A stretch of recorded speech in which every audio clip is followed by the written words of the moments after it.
আমার কথা শুরু করার আগে এখানে যারা ইউটিউবাররা আছেন, বেশি ভালো হয় আপনারা আমার এই কথাটা রেকর্ড করবেন না, কিন্তু আপনারা মানবেন না।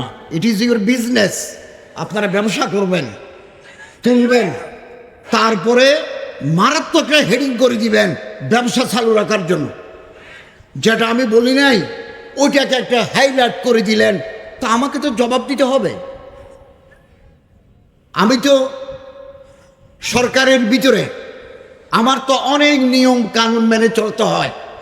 আপনি আপনার ব্যবসার স্বার্থে এটা মারাত্মক হেডিং করে দিলেন যে ধর্ম উপদেষ্টার হুমকি, ধর্ম উপদেষ্টার চ্যালেঞ্জ। মানে মানুষের যেন ঢুকে দেখে কোনো চ্যালেঞ্জও নাই, কোনো হুমকিও নাই।